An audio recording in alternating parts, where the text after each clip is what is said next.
নির্বাচনের আগে কইছিলাম যে একটা বাথরুম বানাই দিব।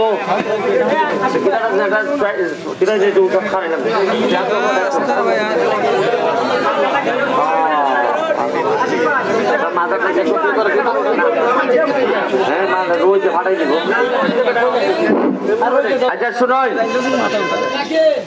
খালি কেন না, আমি জটলা বাজারও গেছিলাম, গিয়া উনছি বাথরুম নাই।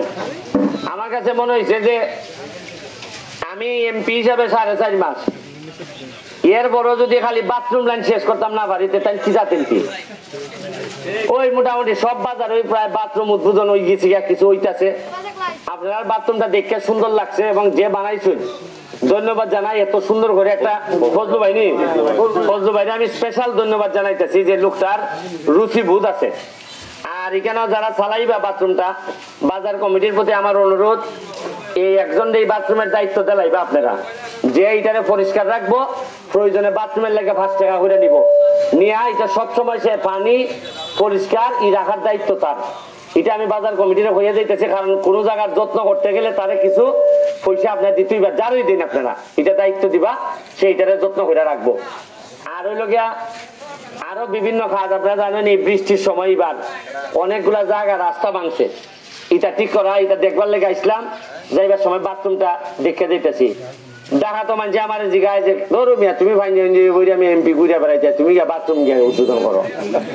আমি তো মানুষের বুঝাইতে পারি না যে আমারে মানছে কি জাত ভালোবাসা ভোট দিছে আমারে। আমি বাথরুম উদ্বোধন দূরের কথা, বাথরুম পরিষ্কার করলো তো আপনারা ঋণ পরিশোধ হয় না। যে ভোট আমারে দিয়া দিচ্ছেন আপনারা, এটা পরিষ্কার করলো আমার ঋণ পরিশোধ হয় না। তারপর আমি সর্বোচ্চ চেষ্টা করে দিতেছি, নিজের পয়সা, হাইকোর্টের পয়সা, সরকারি পয়সা, সব পয়সা এক জায়গা তাই নিয়ে খরচ করে দিয়ে দিতেছি।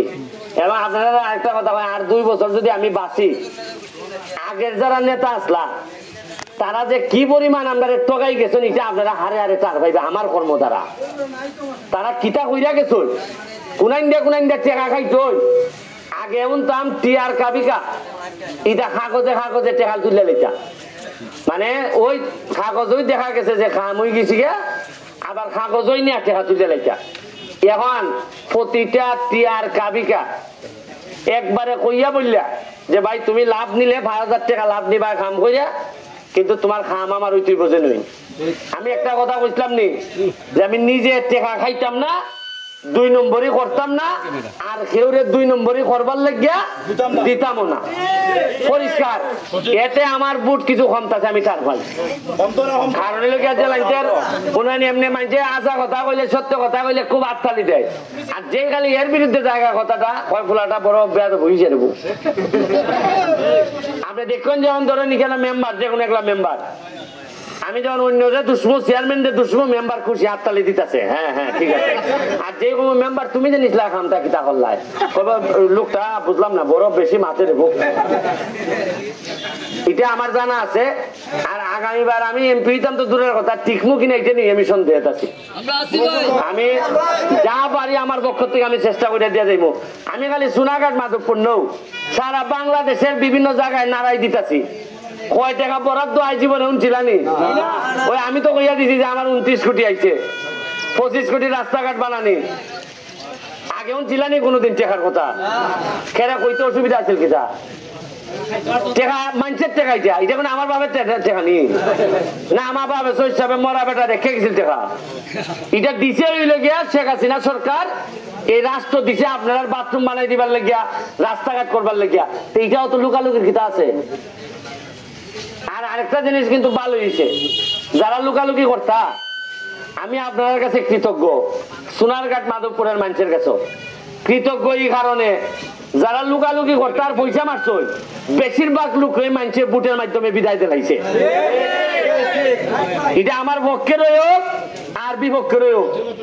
এবং আমিও যদি 2 নম্বরই করে আগামীবার, আমার একটা বিশ্বাস আপনারা কইয়া যায়, যদি আমি পয়সা মারি বা আমার লোক দিয়ে ব্যবসা করি, বালুর ব্যবসার পার্টনার হই, রাস্তার মধ্যে পয়সা মারি আমার লোক যদি আঙ্গুল ফুললে গলা গাছ হয় আল্লাহর হস্তে চাই আমার সে যে ফুলাটা বালাইব যদি জিগাও তোর বাবার তোমার নাম কি দাবা এর বাবার নাম কয় আর আইলো কোনো সমস্যা লইয়া বক্তব্য 18 বক্তব্য দেয় দিয়া সমস্যার কথা কেউ কয়ই না আর যে কোনো মিটিং হইলে আগে বক্তব্য খিতা হইতো জানেননি মাননীয় নেতা আপনি যে উন্নতি করছেন পাকিস্তান আমলের পরে এত উন্নতি আর হইছে না খারেন আর খারেন দেশ ইটা কইছেন না নি আর আসল খামো বাথরুম নাই ইটা যে কইছে এরা ওরা